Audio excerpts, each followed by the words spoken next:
Oi! Oi, Oh, que tudo bom! bem? Tudo bem? Você se teletransportou? Como é que foi isso? Deu tudo Pois certo? é. Muito boa noite para você, Dri. Boa noite para todos que estão no nosso chat. É que eu trabalho no Rio e moro em Niterói. Então é sempre uma correria. Eu ando um trecho, pego a barca e pego o ônibus. Hoje choveu um pouquinho, então embaralha tudo. Mas chegamos. Que bom mesmo. Eu dei uma seguradinha aqui porque eu queria que você tivesse aqui, deu tão certo. Nossa, que bom. Deu tudo certo, graças a Deus.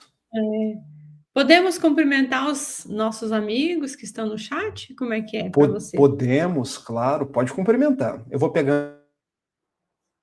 Tá. Temos aqui a Carolina Fernandes, de Alegrete, Rio Grande do Sul. Nice Buster, de Curitiba, que está cumprimentando todo mundo. Que Jesus continue inspirando e sustentando a tarefa que fazem no bem. Assim seja. A Terezinha também está por aqui. Boa noite, querida amiga Adriane e querido amigo Rafael. Um prazer enorme estar com vocês na noite de hoje. Gratidão. Eu acho que o Rafa congelou aqui. Depois eu quero voltar. Aí, ô Rafa, você foi visitar a TT? É isso mesmo? Eu Lá em estive em Brasília? Brasília tem uns 15 dias e fui na casa de Tetê. Ela mora em Hum, Águas Claras. Estive lá, teve uma janta maravilhosa, nós conversamos, botamos o papo em dia, foi muito bom. Você não sabe o quanto eu gosto de visitar as pessoas, de poder conversar. nós somos do mesmo time, eu acho. Também gosto. E quando eu estive em Brasília, eu também mandei uma mensagem para Vânia Bertolino, que está aí, ó, mandou mensagem às 20h11. E quando eu voltar em Brasília, se Deus quiser, eu vou encontrar com a Vânia. Que legal. É tão bom, né? Ah, é? Outros também gosto demais. Tem a Auresina, que está por aqui também, de Sete Lagoas, Minas Gerais. Enza, boa noite para Enza. Deixa eu achar aqui a sua. Tá, tem a Lia Valente Burim, também está aqui, de São Paulo. O Adilson Shibukawa, boa noite. Cadê? Jaqueline. Jaqueline Vera Feversani. Boa noite para você, Jaqueline. Boa noite para Carmen Lígia. Para Rita Isabel. Aqui, Vânia Bertolino, que deu boa noite também. Sim. A Ana Cristina Aragon também está por aqui. Geltrudes de Carazinho, Rio Grande do Sul. Fátima Rabelo Bastos, um beijo, minha querida. Fátima de Aracaju. E tem também a Heloísa de Oliveira Bueno. Boa noite. Boa noite também para Isabel Patrício Marques, de São Paulo, capital também. Eu quero cumprimentar todos os amigos e as amigas que hoje a Adriane foi cumprimentando. Eu estava buscando a página aqui. Recebam todos um beijo, que Jesus nos abençoe e nos mantenha em sua paz. Uhum. Tem a Rita Barbosa também, diz que é sua aluna na história do cristianismo. Ela estuda Ah, contigo. é aluna de Jesus. Somos todos alunos, então. E aí, Rafa, vamos compartilhar o nosso texto de hoje? Ah, não, antes temos a nossa prece. Eita, Temos que fazer a prece. vamos fazer a nossa prece. Você quer começar ou quer que eu comece? Deixa eu chamar o Chico para fazer a prece comigo aqui, porque o Chico é um cachorro muito evangelizado, né, meu filho? Vamos fazer a prece com o papai. Que bonitinho. É.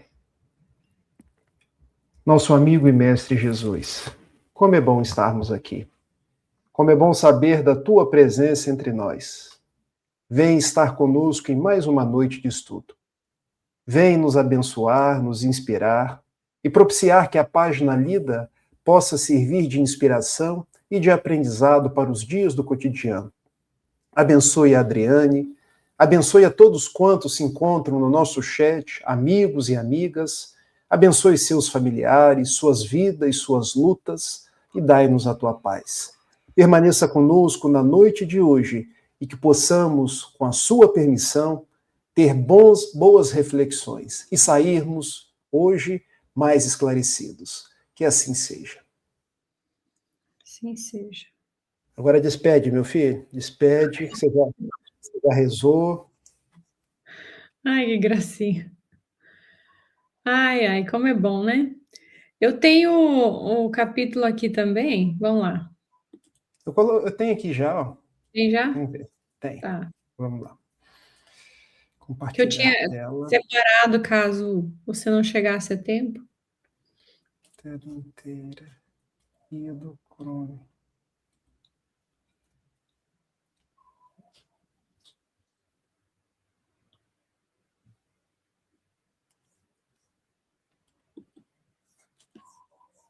É aqui.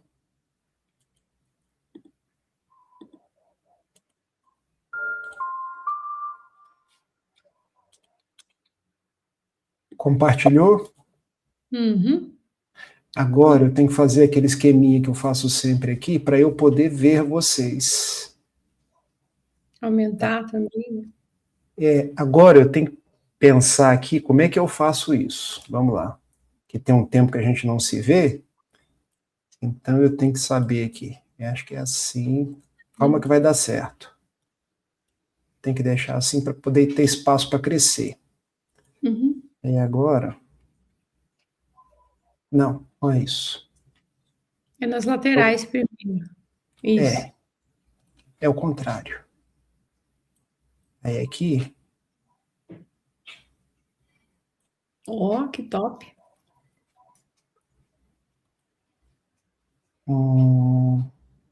Assim. Um pouquinho mais, porque cortou nas laterais. Ou diminuindo o tamanho mesmo. Isso. Ah, top. Já tá dando para ler? Tá. Quem sabe faz ao vivo, né? Ah, pois é. Deu certo. Deu sim. Você que está de casa, está conseguindo ler? Dá um retorno para a gente aí. Se tiver pelo celular. Boa noite, Carol, minha irmãzinha. Que saudades de você. Nosso próximo encontro vai ser no dia do meu aniversário. Cadê a Carol? Não achei. Olha ela aí, 2015. Agora que atualizou, você acredita? Aqui achei a Vânia, Creuza Marini, Renata, Sângela e tá aqui a Carolzinha. Eita, Carol, boa noite, bem-vinda. Que bom ter você aqui com a gente. E a Terezinha está dizendo que tem o livro. Aqui, Tere, eu também tenho, ó. Tem esse azulzinho aqui. Eu tenho também. Bora lá então, amigo. Você quer que eu leia? Podemos. Muito bem. Olha, para quem chegou agora, nós estamos estudando Momentos de Saúde de Consciência. É um livro que virou um, mas eram dois. Então, a primeira parte, que é Momentos de Saúde, é onde nós nos encontramos e hoje nós vamos falar do dia 14, do capítulo 14, Dias de Sombra. E, Joana, esse livro tem uma característica que ela começa fazendo uma fala, uma espécie de mantra, né, para que a gente sintonize diferente, para então a leitura ficar diferente, né, a leitura ficar melhor, mais profunda, mais conectada. Eu acho que isso é uma questão bem legal. Estão perguntando quando que é seu aniversário, Rafa? 26 de maio. Eu e Carol vamos fazer mais um estudo das parábolas, terça-feira que vem. Eita, eu acabei de fazer, meu aniversário foi terça passada, dia 12. Então, Eu mandei feliz aniversário para você. então nós estamos bem pertinho. Isso. Vamos lá, então. Dias de Para sombra. quem curte, você é touro. Aham. Ah, tá vendo? E Você eu não é sou mais. gêmeos. Já mudou. Pronto. Então vamos lá. A luz divina envolve-me e rompe as trevas exteriores que teimavam sitiar-me na amargura. Deixo-me clarear, e todas as dificuldades se desfazem, ensejando-me ver melhor o programa da existência. O pessimismo desaparece e a irritação se acaba. Estou destinado ao êxito, que buscarei com a mente enriquecida de entusiasmo. Banho-me de luz externa e sou luz interior. O que me fala esse texto aqui é algo assim que a gente volta e meia acaba falando, né, sobre o nosso processo de evolução mesmo, né? Como que a gente tem ficado bastante tempo ainda ligado, conectado com essa parte mais primitiva, mais instintiva da nossa personalidade. É um processo de transição em que a gente está iniciando, estamos fazendo já, mas temos ainda muitos condicionamentos, temos essas memórias dessas experiências em que nós nos fixamos, nós nos habituamos a falar ou a perceber a vida pela via do pessimismo, do negativismo, um olhar assim mais hostil em relação à vida. Então, sabe, aquela pessoa que olha tudo assim de maneira meio cinza na vida? Pois é, isso pode ser algo que a gente traz já há algum tempo, né? Que a gente arrasta um pouco esse comportamento aí.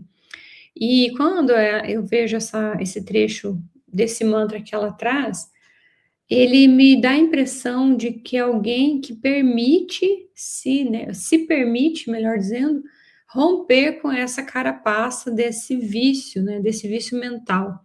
Então, é nessa hora que a pessoa se sente pertencente a esse universo, a essa luz, e se permite receber esse auxílio. E por isso que tem essa afirmação: olha, o pessimismo nessa hora desaparece e a irritação se acaba.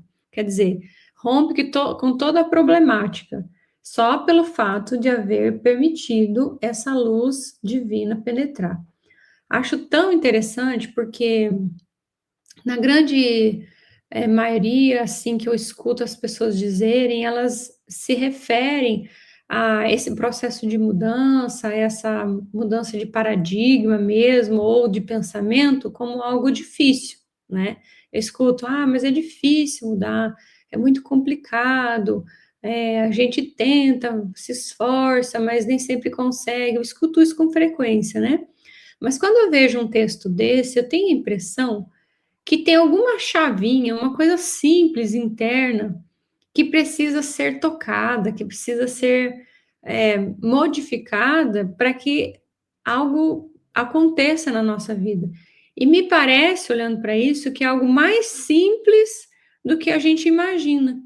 E que às vezes a gente fica pensando algo, né? A gente tem esse vício, por conta desse próprio vício meio catastrófico da vida, a gente tem a impressão que as coisas são muito mais complicadas. Não sei, sinto dessa forma, Rafa. O que você me diz essa primeira parte? Eu fui acompanhando o seu raciocínio, foram me vindo várias coisas na cabeça. Uma delas, existe uma obra de 3 grandes trabalhadores espíritas, Irvênia Prada, Sérgio Lopes e Décio Iandoli, que chama-se O Cérebro Triuno.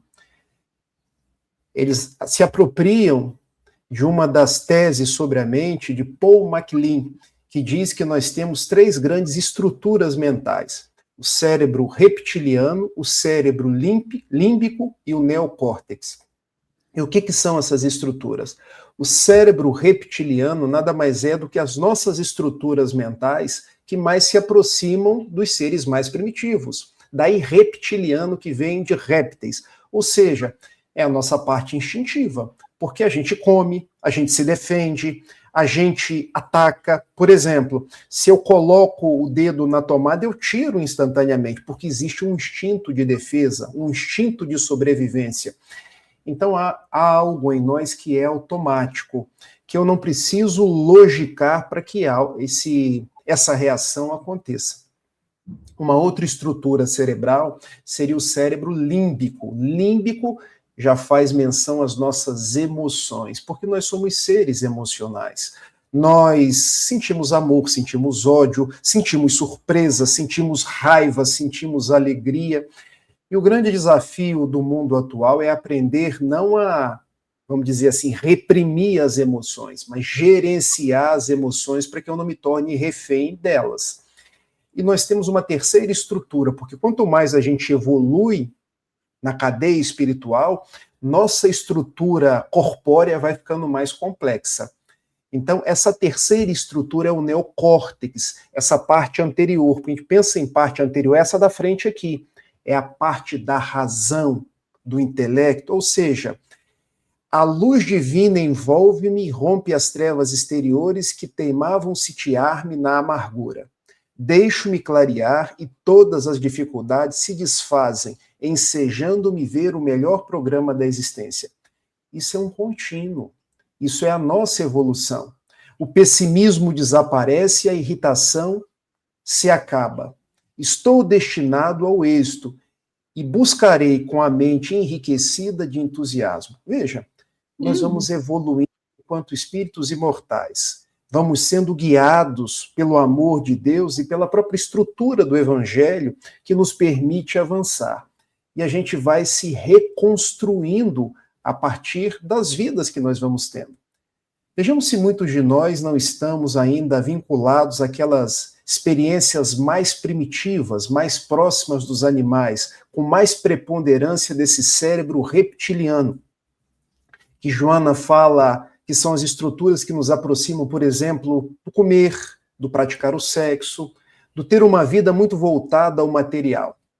Depois a gente vai desenvolvendo as emoções, porque a gente aprende a ter amor, a se aproximar, a ter alegria por fazer coisas positivas, e em todos os momentos somos convidados a desenvolver igualmente a razão. E nesse processo de evolução, a gente vai descobrindo que estamos destinados ao êxito e vamos caminhando por esse sentimento chamado entusiasmo. E a palavra entusiasmo, ela vem do grego. Em, dentro, theos, Deus. Então, ter entusiasmo é trazer Deus dentro de nós, colocar Deus nas nossas atitudes. Banho-me de luz externa e sou luz interior. Na verdade, é um mantra que nos convida a seguir em frente, a fazer brilhar a nossa luz, a sair das estruturas mais primitivas e fazer vicejar o espírito imortal que nós somos, guiados pelo entusiasmo, que é a presença de Deus em nós. Não sei se eu viajei muito. Não, achei ótimo. Aliás, tem pergunta. Terezinha está querendo saber se o cérebro reptiliano é também chamado de arqueocórtex. Perfeito, Terezinha, exatamente. Existem várias teorias sobre o cérebro. Existe a teoria de Paul MacLean, existe a teoria de Luria, que trabalha o cérebro como estruturas que funcionam juntas. Por que esses três trabalhadores espíritas se utilizaram dessa teoria de Paul MacLean? Porque quando você trabalha com cérebro reptiliano, cérebro límbico e neocórtex, você se aproxima muito da doutrina espírita, principalmente com aquela tese desenvolvida por Calderaro, um instrutor de André Luiz, lá no livro O Mundo Maior, que ele fala, por exemplo, e olha como ele se aproxima da psicanálise, ele fala da nossa estrutura inconsciente, consciente e superconsciente. Então ele aproxima essas estruturas que ele trabalha em nível espiritual da teoria de Paul MacLean. E tudo isso é desenvolvido por Irvênia Prada, por Décio Iandoli e por Sérgio Lopes nesse livro, O Cérebro Triuno. Então, o que Calderaro quer dizer? O cérebro reptiliano é o nosso passado. O cérebro límbico é o nosso presente, porque somos tomados por muitas emoções. Já o neocórtex, que é a estrutura mais recente, compreende o nosso futuro, porque a gente tem emoções, mas precisa coordenar tudo isso com a razão. Daí nós temos dois hemisférios no cérebro, um mais voltado à emoção, outro mais voltado à razão. E entre eles há uma estrutura que liga, porque a gente não pode ser nem totalmente emoção, nem totalmente razão. Então é exatamente isso, Terezinha. Muito bom. Vou devolver aqui. Antes de passar, a Terezinha quer saber se você vai fazer o estudo do cristianismo na quarta-feira, que é no dia 27. Vai ter também? Você falou do dia 26, né? Na terça, mas dia 27 ela quer saber daí. Vai ter sim, Terezinha. Só não vai ter se o Elahá não conseguir, porque o Elahá é muito ocupado. Então, às vezes, eu fico sabendo de véspera que ele teve algum compromisso, mas de minha parte está tudo certinho. Ou na mesma data, né? Porque acontece também.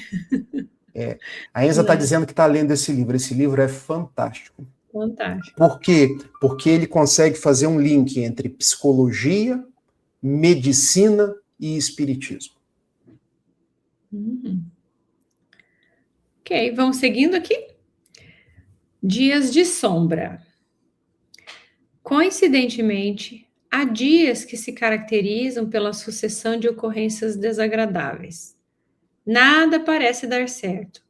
Todas as atividades se confundem e os fatos se apresentam deprimentes, perturbadores. A cada nova tentativa de ação, outros insucessos ocorrem, como se os fenômenos naturais transcorressem de forma contrária. Então, Jona está falando aqui, só fazer um ponto, né? De alguns tempos, de algum período que a gente pode identificar na nossa vida, um período em que a gente olha assim e diz, meu Deus, mas será que é assim mesmo? As coisas acontecem tudo de uma vez, né? Então, ela está falando dessa sucessão de ocorrências desagradáveis. Mas eu vou ler um pouco mais para ficar mais rico o conteúdo. Nessas ocasiões, as contrariedades aumentam e o pessimismo se instala nas mentes e também na emoção, levando-as a lembranças negativas com presságios deprimentes. Quem lhe padece a injunção tende ao desânimo, refugia-se em padrões psicológicos de autoaflição, de infelicidade, de desprezo por si mesmo.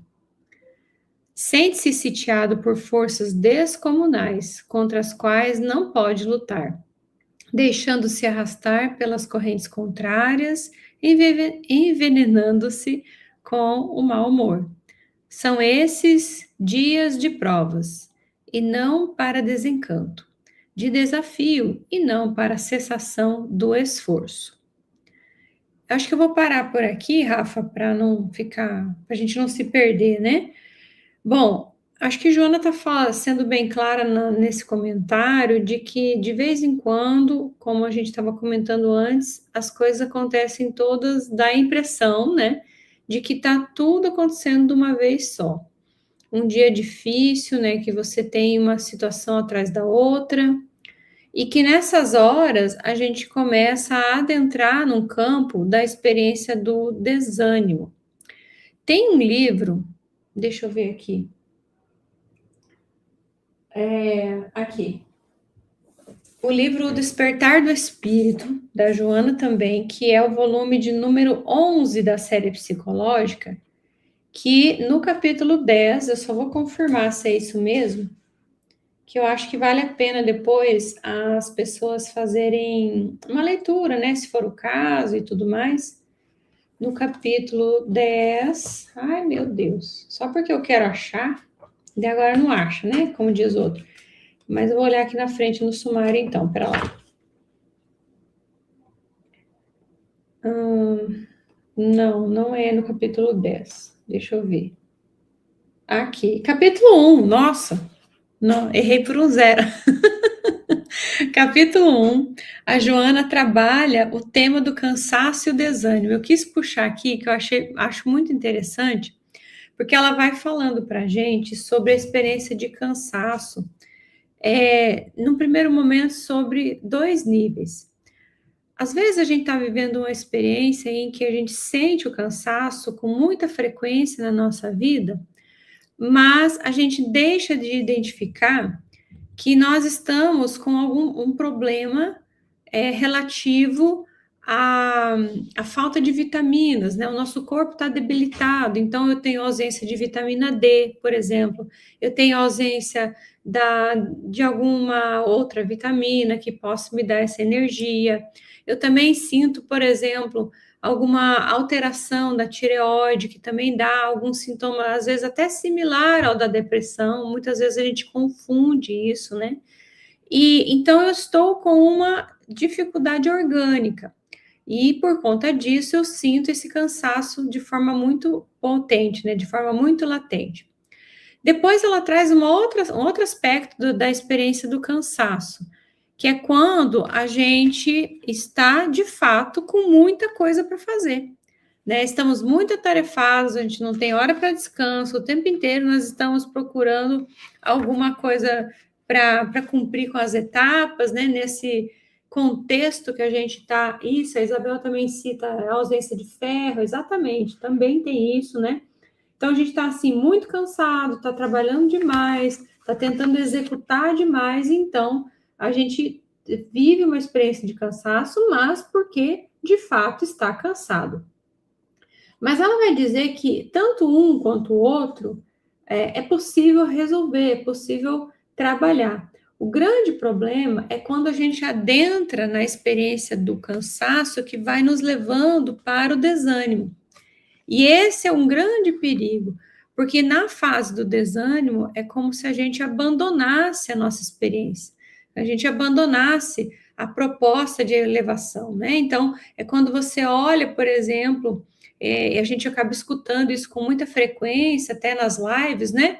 A pessoa vendo toda essa gama de atividades, essa gama de ensinamento, e ela olha para si e diz assim: nossa, falta muito para mim ainda. E aí ela vai, diante disso, ela está observando que muita coisa ela tem que fazer e, portanto, isso para ela não é agradável e ela desanima.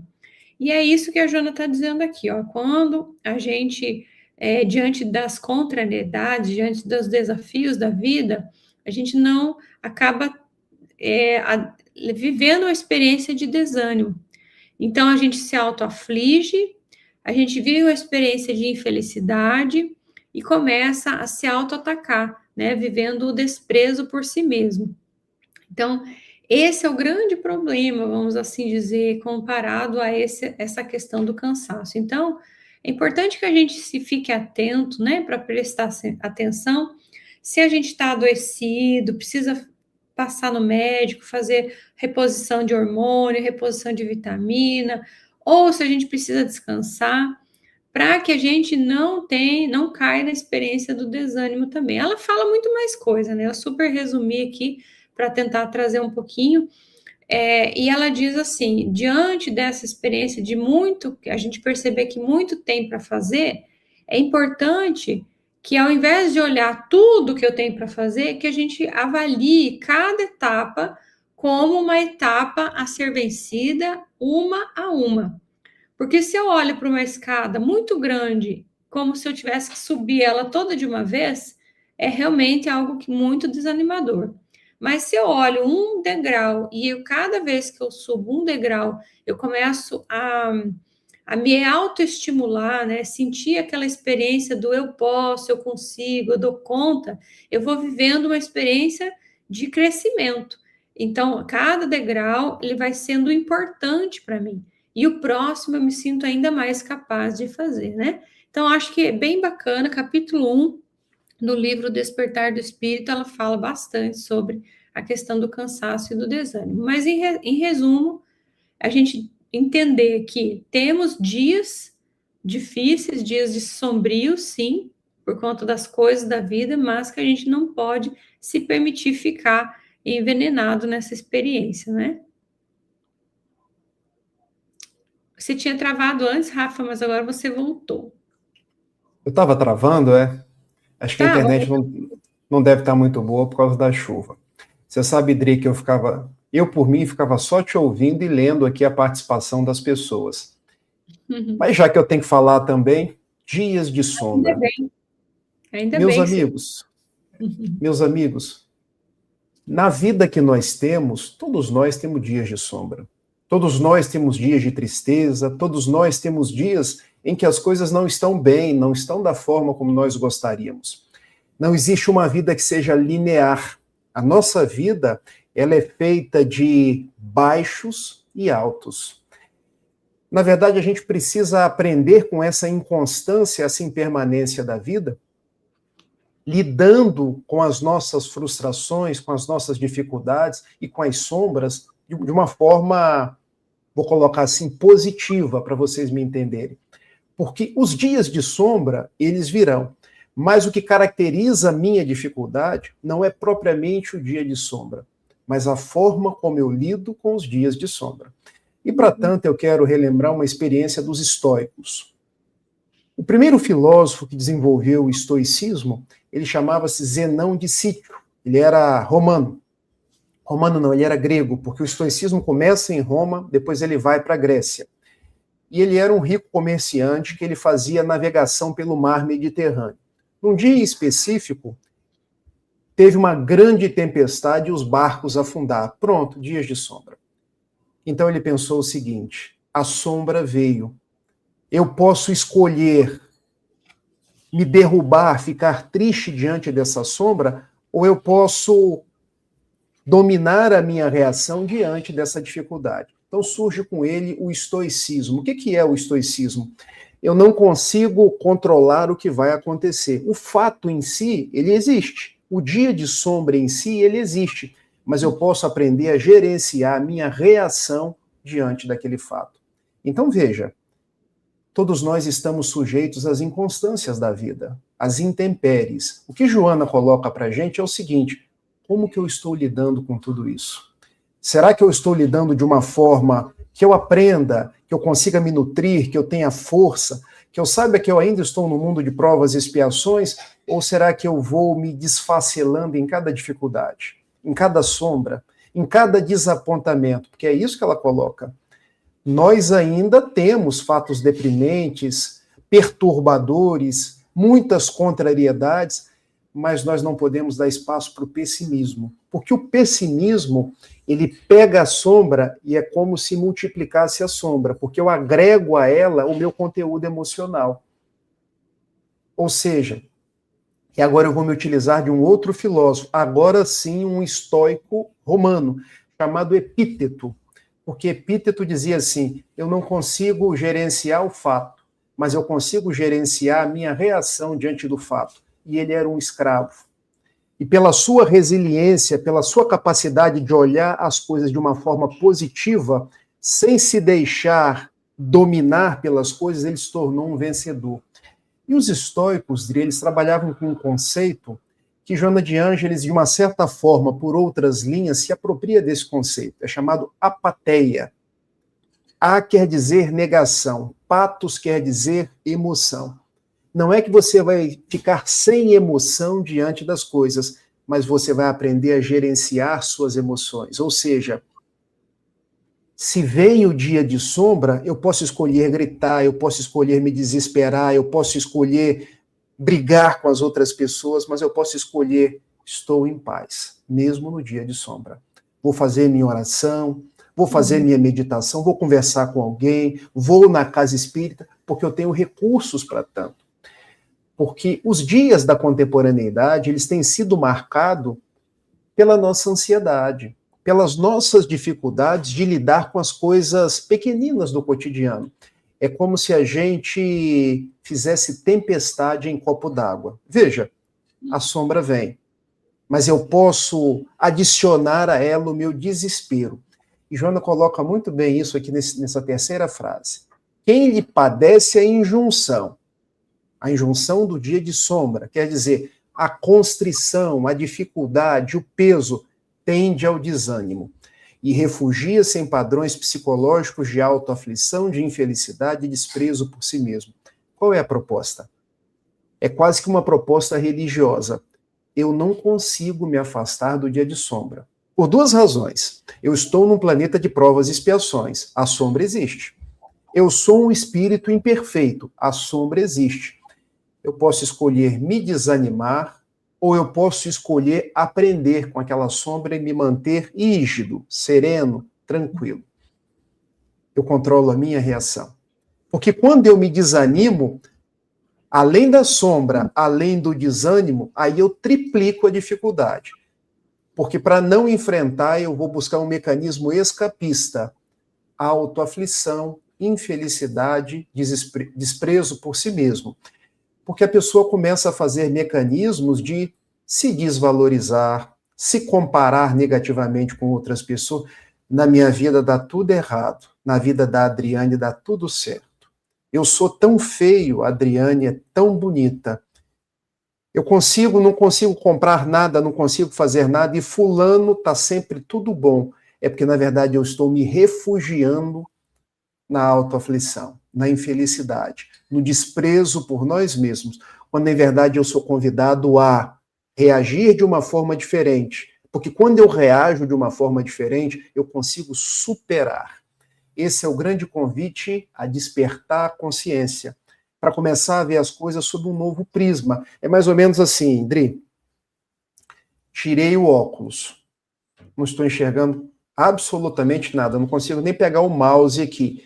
Coloquei o óculos. Diante do dia da sombra, eu posso estar sem óculos, eu posso estar com óculos. O óculos é a minha forma de reagir diante daquela dificuldade. Porque nós podemos seguir em frente apesar da dificuldade. Por isso o Carlos Drummond de Andrade dizia assim, o poeta mineiro, no meio do caminho tem uma pedra. A pedra está lá, mas o que vai importar é a minha reação diante da pedra. Porque muitas pessoas olham a pedra e dizem assim, ó vida, ó céu, ó azar. Outros paralisam, não consigo, tem uma pedra. Alguns podem até se suicidar, minha vida acabou. O que eu vou fazer agora? Mas qual é o propósito? Contorne a pedra. Passe por cima da pedra ou aprenda a viver apesar da pedra. A pedra é a sombra. E Carlos Drummond de Andrade transformou a pedra em poesia. E é interessante porque fizeram uma prova de concurso e perguntaram o que era a pedra da poesia de Carlos Drummond de Andrade. E muitas pessoas colocaram que era o obstáculo. Só que Carlos Drummond de Andrade estava vivo. E foram perguntar para ele o que era a pedra. E ele respondeu, uai, sou. Ele era mineiro. A pedra é a poesia. Tiveram que anular a questão. Porque cada um vê a pedra conforme a própria subjetividade. Eu vejo uma pedra, ele viu uma poesia. Caramba! Nossa, que interessante isso. Sabe o que me lembrou? Capítulo 19. 19? Deixa eu só confirmar na minha cabeça aqui, se ele vem. O capítulo 19, a fé que transporta montanhas, e tem até o 5, mais ou menos, que fala sobre o poder da fé. E ele vai dizer no evangelho ali que a gente, se tiver a fé do tamanho de um grão de mostarda, a gente consegue movimentar as montanhas, né? Dentro desse olhar do evangelho, não está se falando na literalidade de que a montanha mesmo, essa montanha que levou séculos, né, milênios para se ajustar, para se consolidar, para se fixar, né, para ficar firme ali, seja transportada, mas que esse simbolismo, né, dessa montanha, que são os nossos obstáculos, né, então eu consigo retirar, né, esses obstáculos da nossa vida, mas tem um ensinamento bem profundo ali, porque não é à toa que Jesus elege falar de uma montanha para falar de obstáculo. Ele está querendo dizer que dentro de nós carregamos obstáculos tão firmes, tão consolidados, esses obstáculos que nós levamos milênios para formar dentro de nós, assim como as montanhas mesmo, né? Se a gente pega a obra A Gênese de Kardec, lá no início da primeira parte dela ali, você já vai vendo, né? Que primeiro você tinha uma lava, daí essa lava saiu para a superfície, que essa lava resseca, aí que você tem a vegetação, depois você tem a erosão, depois você tem também a água que vem, que transforma tudo outra vez. Enfim, você tem uma série de coisas para se consolidar, e assim somos nós, simbolicamente falando. Nós crescemos, nós vamos nos desenvolvendo, nós nos reconhecemos dentro de um contexto de consolidação do pessimismo dentro de nós. Então, é como se essa montanha que o poder da fé está falando ali nesse evangelho tem a ver com isso que a gente carrega dentro de nós e que carregamos há tanto tempo que ela ficou entranhada na nossa personalidade. Então, quando a Joana traz a ideia do pessimismo, ele é uma prova dura, sim, né? Difícil, dias de prova e expiação, como ela fala, porque a gente tem que, além de lidar com coisas de fora, a gente também tem que lidar com as coisas de dentro, né? Com aquilo que a gente traz e por muito tempo a gente fortalece isso. Então, a grande proposta da atualidade, dos tempos atuais para nós, né, é vencer os dias de sombra com a transmutação do pensamento, né? A gente já falou isso algumas vezes aqui, né? Me perdoe, estou sendo repetitiva, mas eu acho que essa ideia é um ponto central, né? Para que a gente não entre no desânimo, entendendo que nós somos capazes sim de remover essas montanhas interiores, que nós podemos mudar esses obstáculos, sim, né? Fazendo uma renovação interior bem potente aí. Acho que dá para subir um tiquinho, amigo. Você quer Dá. comentar? Não, Pode vamos comentar. lá. Pode Tá. ler.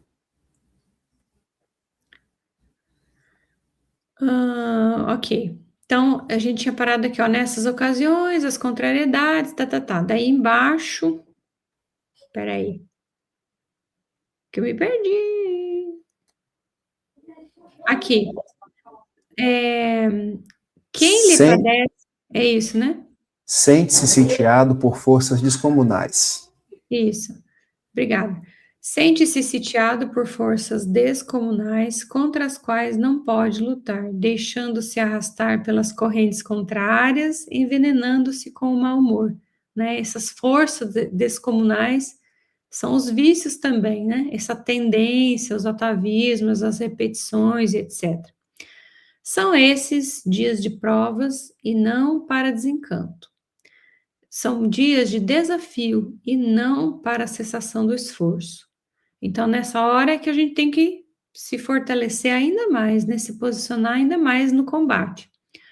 Quando recrudescem as dificuldades, maior deve ser o investimento de energias e mais cuidadosa a aplicação do valor moral na batalha. Desistindo-se sem lutar, mais rápido se dá o fracasso. E quando se vai ao enfrentamento com ideias de perda, parte do labor já está perdido. Nesses dias sombrios que acontecem periodicamente e às vezes se tornam contínuos, vigia mais e reflexiona com cuidado. É aquela frase, né? É justo que muito custe o que muito vale. Nós estamos falando da nossa liberdade, né? Nós estamos falando desse sujeito, desse indivíduo livre, transformado. Então, sim, os dias sombrios estão acontecendo, estão vivendo, a gente está diante deles, sim, mas eles são de ciclos em ciclos. E cada vez que eles vêm, eles trazem para nós algumas lições importantes, né? Então, pode ser que ele venha de vez em quando, mas pode ser que ele fique continuado. Mas tudo é algo que vai passar, né? Eu Pode quero falar, fazer um comentário rapidinho. por Olha que favor. interessante, ó. Eu vou até passar um azulzinho aqui. Ah, legal. Maior deve ser o investimento de energias. Eu quero perguntar para os nossos amigos e amigas onde estamos investindo as nossas energias. Porque se o dia é sombrio e eu invisto a minha energia em reclamar, eu estou perdendo tempo e energia mental. Ou seja, eu invisto energia para perder energia física. Se eu invisto, por exemplo, em ficar naquelas reclamações sem fim, é um investimento perdido. Se eu invisto, por exemplo, em querer que a vida mude ao bel prazer daquilo que eu acho correto, eu também estou perdendo energia. Agora, se eu invisto a minha energia num processo de adaptação para que eu aprenda a viver no lugar que Deus me colocou, com as pessoas que Deus me colocou próximo, ofertando à vida o meu melhor sorriso, o entendimento das situações e desenvolvendo entusiasmo, eu estou investindo bem as minhas energias. É por isso que nos pântanos mais pútridos nasce o mais belo lírio. Por quê? Porque o lírio investiu energia em trazer beleza onde só tinha coisa feia. Então, nós podemos investir a nossa energia para o belo, para o bem, para o prazeroso. Às vezes eu fico pensando, por exemplo, redes sociais. Quantas pessoas investem energia em brigar? Perda de tempo, perda de amizades, perda de energia mental. Quantas pessoas investem em trazer coisas negativas, fatos que todo mundo já conhece e que só nos fazem mal? Perda de tempo. Por que não investir em coisas alegres, coisas positivas, coisas que elevam? Eu me lembro de Divaldo contando de um caso que aconteceu em Nova York. Um trânsito danado, as pessoas numa azáfama correndo de lá para cá, a cidade que gira ao redor da confusão, e num determinado momento, eis que uma flor amarela rebenta o asfalto e cresce. Ela estava ali, estava todo mundo correndo, os carros buzinando, o céu empoeirado, e lá estava a flor amarela, porque ela investiu a energia dela em coisa boa. Onde estamos investindo as nossas energias? Porque Jesus já nos disse, onde estiver o teu tesouro, aí estará o teu coração. Ainda não conseguimos ficar longe das sombras, mas podemos investir as nossas energias em coisas boas. Que filmes nós estamos vendo? Que livros nós estamos lendo? Qual o teor das nossas conversas? Que pessoas nós estamos nos relacionando? E eu não estou dizendo para a gente começar a afastar pessoas, fazer censura de quem quer que seja, mas nós podemos escolher ambientes mais agradáveis, conversações que elevam, coisas que nos fazem bem.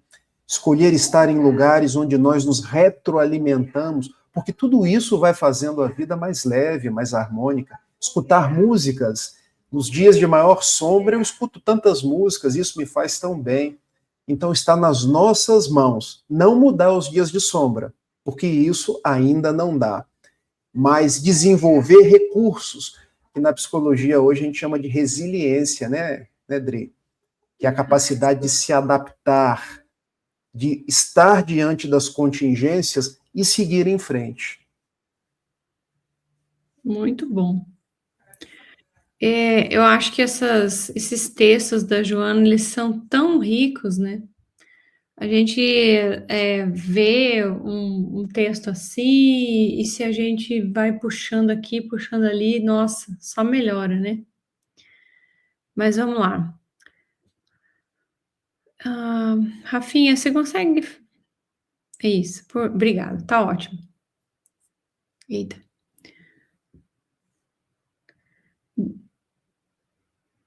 Quando recrudescem as dificuldades, maior deve ser o investimento de energia e mais cuidadosa a aplicação do valor moral na batalha. Então, energia e valor moral, duas coisas que tem que estar sendo investido ali. Desistindo-se sem lutar, mais rápido se dá o fracasso.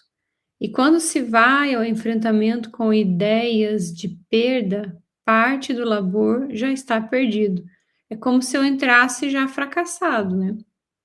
Eu já entro ali, olha, tá derrotado, vou fazer, mas não adianta, né? É mais ou menos assim. Então, eu acho que o processo é bem isso, tem que se conectar com essa parte do otimismo mesmo. Nesses dias sombrios que acontecem... essa parte eu já li, né? Oh, meu Deus. Um insucesso é normal, ou mesmo mais de um, num campo de variadas atividades. Todavia, a intermina sucessão deles pode ter gênese em fatores espirituais perniciosos, cujas personagens se interessam em prejudicar-te, abrindo a espaços mentais, emocionais para intercâmbio nefasto contigo de caráter obsessivo. Quanto mais te irritares e te entregares à depressão, mais forte te fará o cerco e mais ocorrências infelizes tomarão forma. Não te debatas até a exaustão, nadando contra a correnteza. Vence-lhe o fluxo, contornando a direção das águas velozes. Eu acho que aqui conecta com a ideia do obstáculo que você citou, né? Olha que interessante, né? Às vezes a gente acha que a gente só está indo bem quando tudo dá certo. E veja que ela está dizendo aqui, olha, um insucesso é normal, ou mesmo mais de um, considerando, né, que nós fazemos várias atividades, mas a sucessão do insucesso, aí pode ser que a gente esteja diante de uma interferência espiritual, alguma coisa que conectou com aquilo que a gente traz, né, no íntimo, com aquilo que o nosso irmão desencarnado também traz no próprio interior. Então, essa ressonância de ideias, né, essa compactuação de pensamentos, de vibrações, aconteceu e nós nos unimos de alguma forma. Então, pode ser que seja um sinal. Eu acho que, então, nesse caso, a Joana fala daquela recomendação de Jesus, para que a gente tenha a vigilância e a oração como dois pontos muito bem definidos e praticados na nossa vida, né? Então, eu vigio para observar, né? Então, ó, poxa, tive um insucesso, tá dentro do esperado, mas quando eu começo a ter muitos, pode ser que tenha alguma outra coisa que está acontecendo para além dessa situação considerada como natural, né? Então, esse é o ponto, né, que eu acho bem interessante. Então, não adianta a gente ficar se debatendo, né, nadando contra a correnteza, brigando com isso, ficando revoltado, inquieto.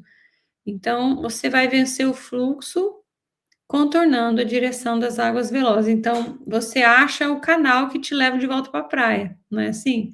Né? Você que mora no Rio, próximo, né, assim, de mar, sabe bem como que é isso, né? A criançada vai lá brincar, eles já sabem, eles não ficam brigando com o mar, não. Eles acham uma corrente que leva de volta para a praia, né? Mais ou menos assim, né, Rafa? Exatamente.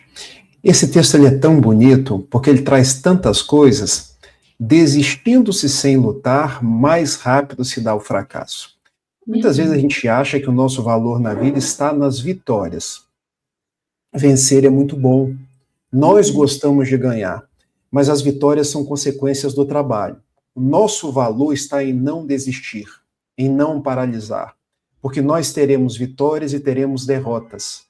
E nas derrotas, às vezes a gente tem grandes vitórias. Pode parecer um paradoxo, mas são em momentos que a gente mais aprende. Querem um exemplo?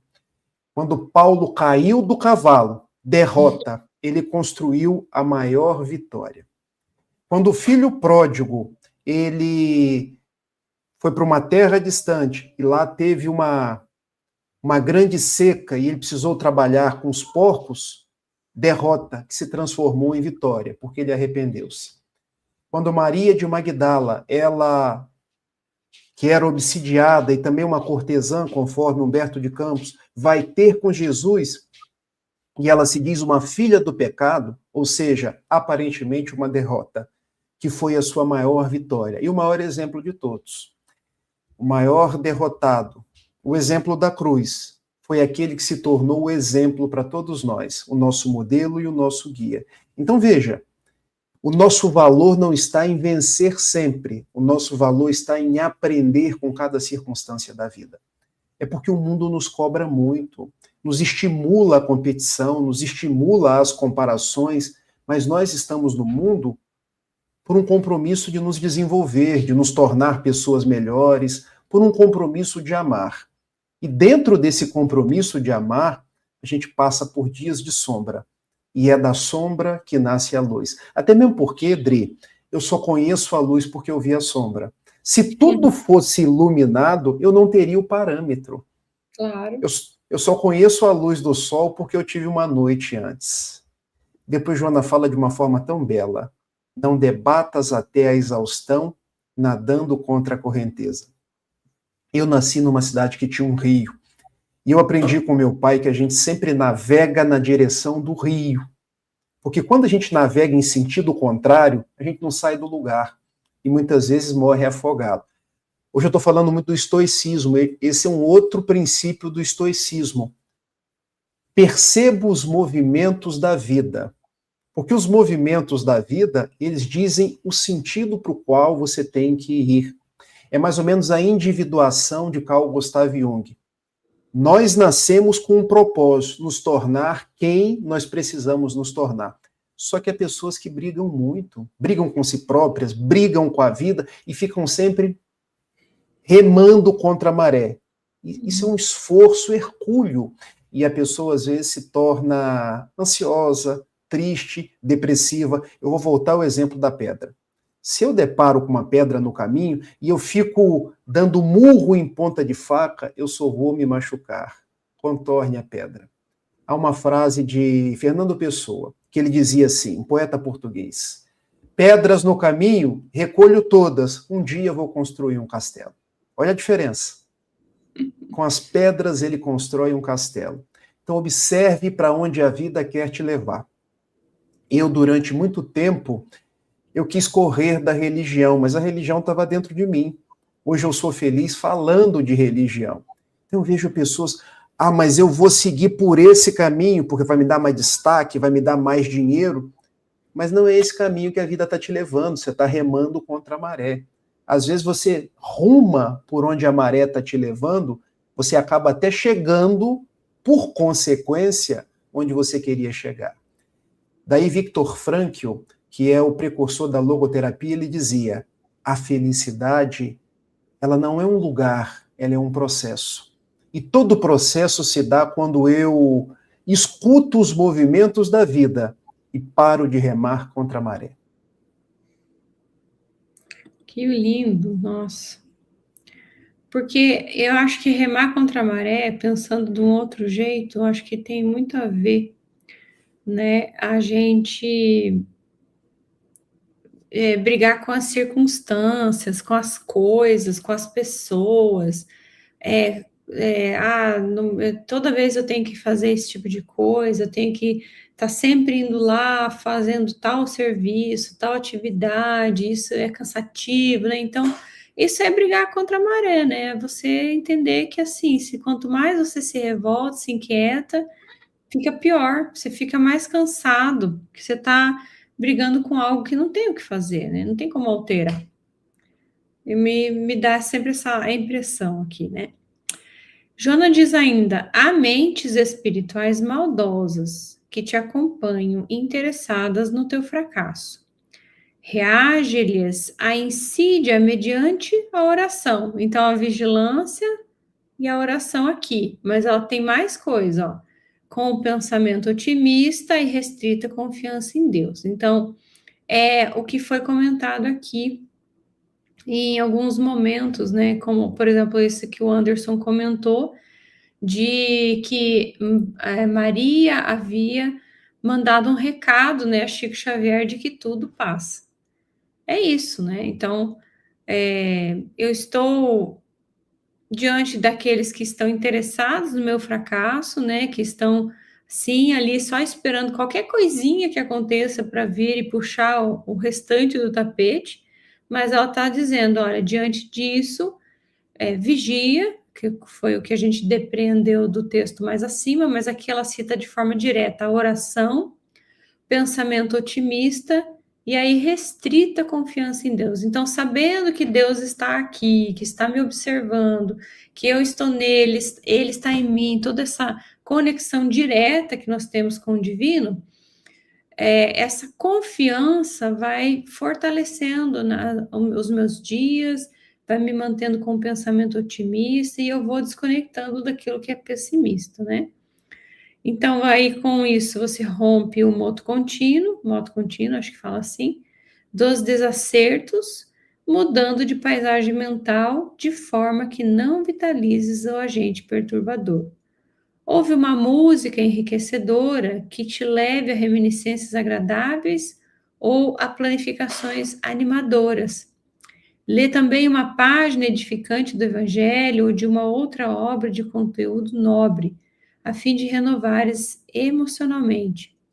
Afasta-te do bulício e repousa. Olha lá o cansaço aparecendo aqui, né? Que quando a gente está muito cansado, a gente não consegue pensar direito, não. Então, se afasta um pouco, vai descansar, contempla uma região que te arranque do estado desanimador, pensa no teu futuro ditoso. Olha, eu já estou projetando lá na frente o pensamento que já começa a se desenhar diferente. Eleva-te a Deus com unção e romperás as cadeias da aflição.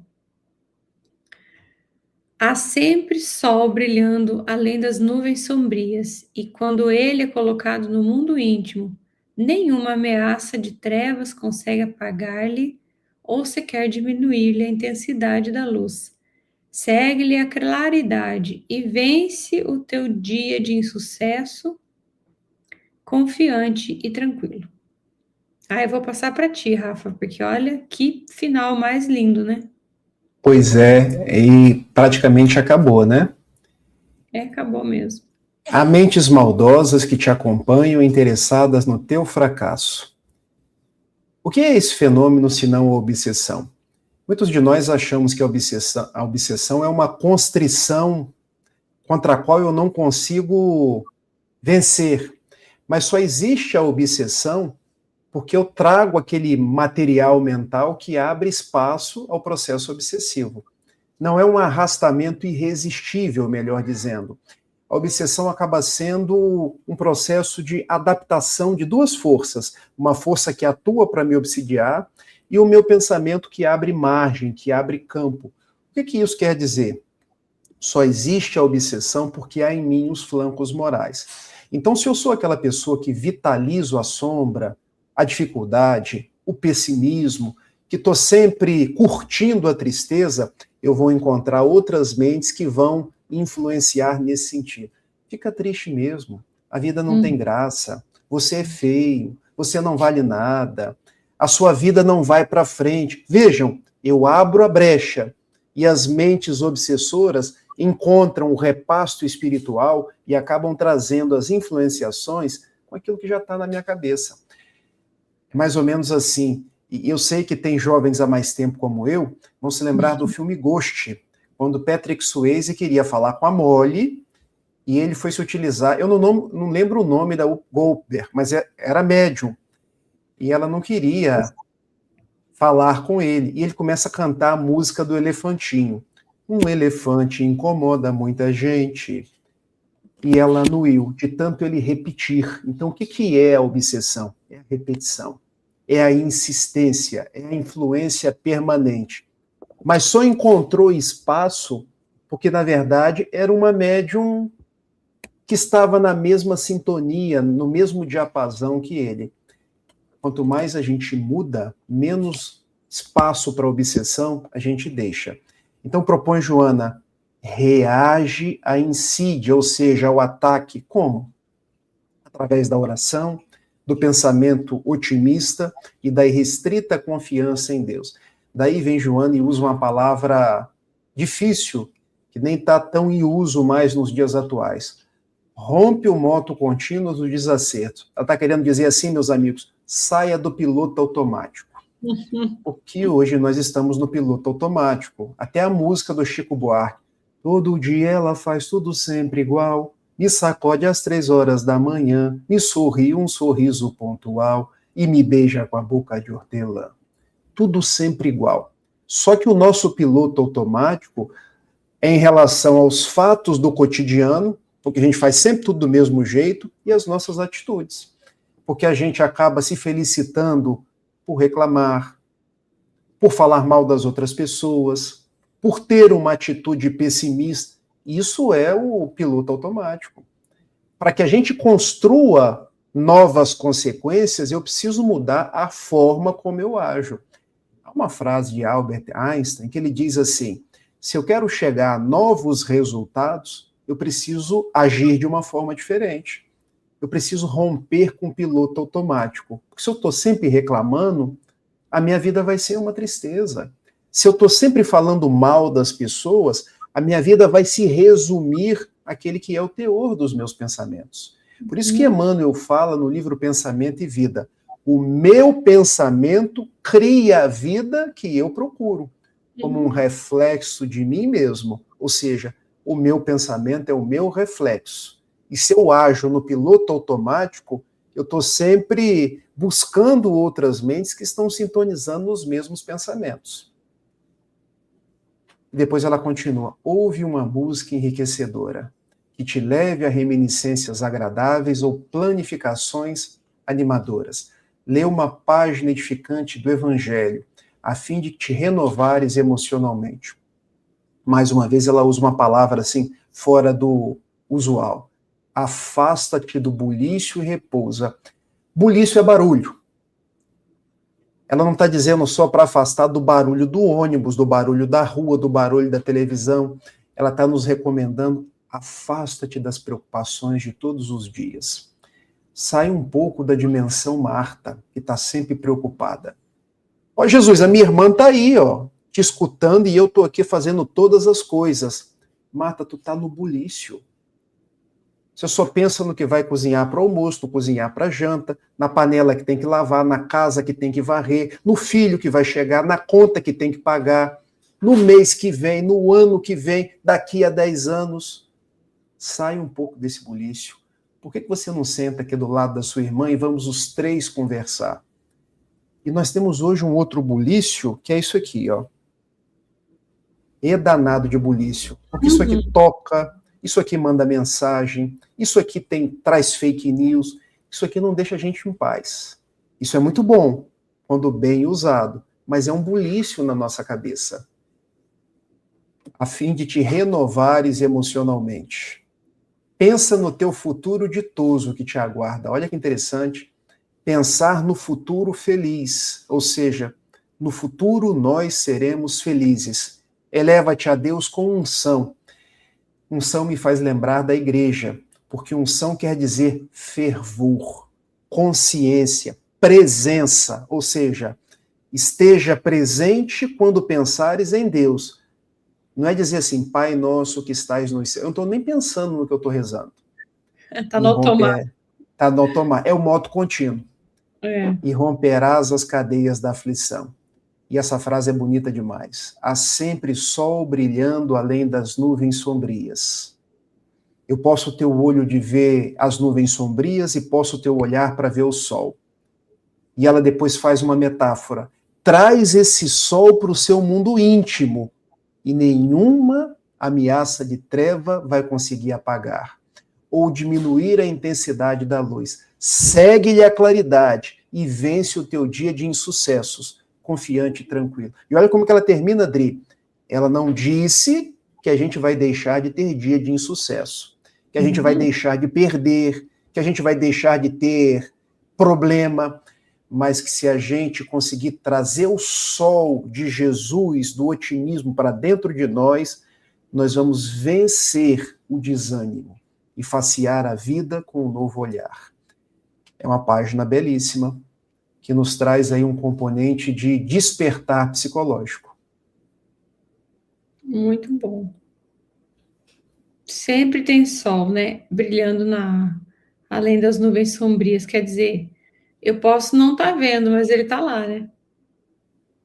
Ele está lá.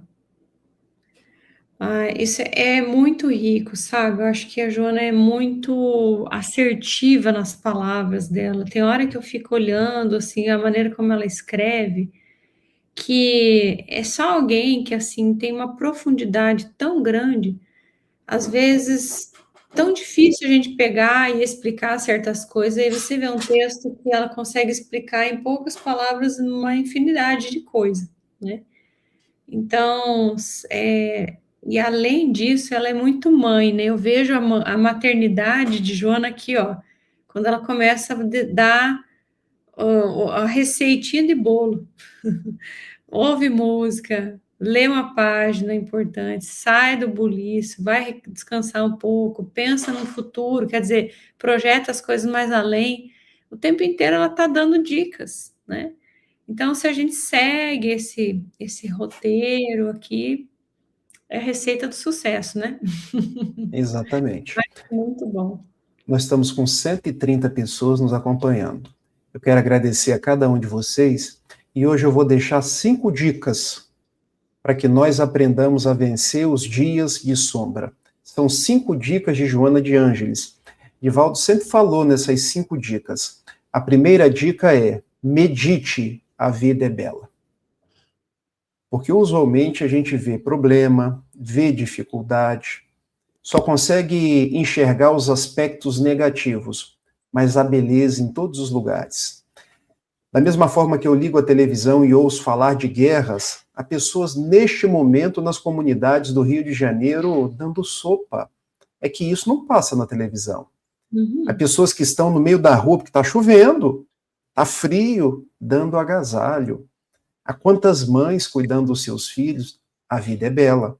Cabe a nós despertar o olhar para ver a beleza da vida. Uma segunda forma de nós vencermos os dias de sombra é meditar: eu nasci para amar. Porque quando eu me disponho a amar, a vida vai ficando mais bonita. O grande problema da sociedade contemporânea é que eu quero ser amado. Eu quero que as pessoas me valorizem. É um exercício egocêntrico.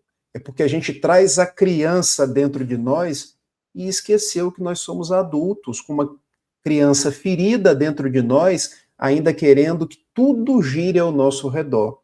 Então, vencer esse grande desafio para aprender a amar. Se o outro não me ama, o problema é dele. Quando eu faço o exercício do amor, eu venço a sombra.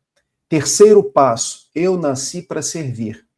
Todas as vezes que a gente serve, a nossa vida ganha extrema utilidade. E a gente pode servir através de um abraço, através de um sorriso, através de uma palavra de carinho, de consolo. Quarto passo, e agora uma frase grande: o mal que me fazem não me faz mal. O mal que me faz mal é o mal que eu faço, porque me torna uma pessoa má. Não se preocupe com o que vem dos outros. Preocupe-se com o que sai de você. Por isso que Jesus dizia assim: a boca fala do que o coração está cheio. Usualmente nós culpabilizamos os políticos, culpabilizamos nossos pais, culpabilizamos nossos parceiros, mas cada um está no seu cada qual. Eu preciso me preocupar com o que sai de mim, com as minhas palavras, com as minhas atitudes e fazer o meu melhor, ser a minha melhor expressão. E a quinta proposta é exatamente essa: há sempre um sol brilhando dentro de mim. Por mais que esteja escuro do lado de fora, esse sol que brilha dentro de nós chama-se Jesus de Nazaré. E olha que interessante, lá no texto do Gênesis, que é o primeiro livro da Torá, está escrito que nós fomos criados à imagem e semelhança de Deus. A imago Dei, o arquétipo, ou seja, Deus está em nós, se expressa através de nós e nos conduz os passos por meio de Jesus. Ó, anotamos, mas ela cortou. Mas dá para ver aqui. As 5 dicas. Tá vendo? Isso aí. O sol é Jesus. Perfeito. Ela cortou em 2 mensagens, mas vai dar certo. Vai. Muito bom, né? Acho que fiquei pensando aqui que se a gente tiver coragem, né, para ir fazendo isso que ela nos propõe, muita coisa vai melhorar na nossa vida, vai ser uma página virada, né? E isso aqui, as dicas de ouro do nosso Divaldo, sempre bem-vindas, com certeza. Dicas de ouro. Uhum. E aí, então, nós temos um novo encontro mais à frente, né? Deixa eu até ver que data é, Rafinha. Dia 2 de junho, isso? 2 de junho, isso. Tá. É o dia que a minha filha chega da Califórnia. Meu Deus. Eita. Vê aí como é que está a sua disponibilidade. Sim, eu vou ter que olhar o horário do voo, mas Tá. uma coisa nós falamos, tá bem? Tá joia. Rafinha, então, vamos seguindo, vamos todos continuando, todos nós aqui, vocês aí, e juntos, misturados, todos nós, para que a gente cresça, né, nessa proposta que a Joana está constantemente, né, diuturnamente, ela está ali, ela não desiste da gente, a gente também não pode desistir não, né? Como diz a Ana aqui, ó, é um privilégio ter acesso a tantas informações relevantes, tantos estímulos e tantas consolações. É verdade, é um privilégio. Que a gente faça bom uso disso, né? Foi a Ana que me disse que dia 27 de maio é o aniversário dela? Eu acho que Foi, sim, foi. foi. Uhum. Então, feliz aniversário antecipado para você. Que Jesus te abençoe e abençoe a sua família. Se eu te encontrar no dia 26, eu torno a falar contigo, ou no dia 27, na live com a Elahá. Se não, beijo grande. Prossigamos. Somos Próximo. geminianos, nós da doutrina espírita não gostamos muito de horóscopo, mas a gente dá uma lidinha também. Tudo certo, né? Tá Vamos tudo tranquilo certo. também.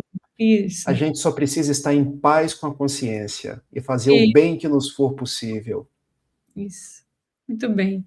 Gratidão, pessoal, e a gente se vê em breve. Até mais. Tchau, tchau, Rafa. Tchau, tchau.